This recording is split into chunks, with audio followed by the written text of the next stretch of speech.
নমস্কাৰ সিংহ ৰাশিৰ জাতক জাতিকাসকলৰ কাৰণে 2024 টো কেনেকুৱা যাব সিংহ ৰাশিৰ জাতক জাতিকাসকলৰ কাৰণে 2024 টো কিছু চ্যালেঞ্জিং বুলি ক'ব পৰা যায় বিশেষকৈ সেকেন্ড হাফত তেওঁলোকে বহু পৰিমাণে চ্যালেঞ্জৰ মুখামুখি হ'ব পাৰে কিন্তু গোটেই বছৰটোতে তেওঁলোকে কিছু আইসোলেটেড ফিল কৰিব অৰ্থাৎ তেওঁলোকে ডিটাচমেন্ট ফিল কৰিব সমাজৰ পৰা হওক বা পাৰ্সোনাল লাইফতো তেওঁলোকে বহু পৰিমাণে ডিটাচমেন্ট ফিল কৰিব এই গোটেই বছৰটোত ফাৰ্স্ট হাফত অৱশ্যে তেওঁলোকৰ জীৱনত যথেষ্ট অপৰচুনিটি হোৱাৰ সম্ভাৱনা আছে কেৰিয়াৰ আৰু জবৰ ক্ষেত্ৰত নতুন জবৰ তেওঁলোকৰ অপৰচুনিটি হোৱাৰ সম্ভাৱনা আছে যিসকল ব্যক্তিয়ে জব চেঞ্জ কৰাৰ কথা ভাবি আছিল সেইসকলে জানুৱাৰী বা জুনৰ ভিতৰতে চেঞ্জ কৰাৰ অপৰচুনিটি লাভ কৰিব বিজনেছটো যদি আপোনালোকে কৰি আছিল তেতিয়াহলে জানুৱাৰী বা জুনৰ ভিতৰত যথেষ্ট প্ৰফিট হোৱাৰ সম্ভাৱনা আছে কিন্তু আপোনালোকৰ চ্যালেঞ্জ আৰম্ভ হ'ব জুন মাহৰ পাছৰ পৰা এই সময়ত আপোনালোকে ইমোশনালি এডজাস্টেড ফিল কৰিব আপোনালোকৰ লাইফত যথেষ্ট বেৰিয়াৰ আহিব ইনকামৰ ক্ষেত্ৰতো বাধা আহিব আৰু এক্সপেন্সেছ যথেষ্ট বেছি হ'ব গতিকে এই সময়ছোৱাত আপোনালোকে কমপ্লিটলি ডিটাচ ফিল কৰিব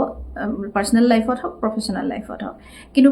বছৰৰ লাষ্টৰ ফালে অৰ্থাৎ নৱেম্বৰ ডিসেম্বৰ আপোনালোকে আপোনালোকে সলিউশন ইয়াৰ পৰা লাভ কৰিব কিন্তু তথাপিও আপোনালোকে এই সময়টো ধৈৰ্য ধৰি আগবাঢ়িব লাগিব আপোনালোকৰ গোটেই বছৰটোতে ধৈৰ্যৰ খুবেই বেছি পৰীক্ষা হ'ব গতিকে আপোনালোকে এই সময়ত বহুত বেছি ডিসিপ্লিন আৰু অৰ্গানাইজ থাকি আগবাঢ়িব লাগিব তেতিয়াহে আপোনালোকে সফলতা পোৱাৰ সম্ভাৱনা আছে আৰু এই সময়ত আপোনালোকে এটা এডভাইস দিম যে আপোনালোকে ৰেগুলাৰ এক্সাৰসাইজ যোগা কৰি নিজকে যাতে ইমোশনালি ষ্ট্ৰং কৰি ৰাখে সেই কথাৰ ওপৰত গুৰুত্ব দিব ধন্যবাদ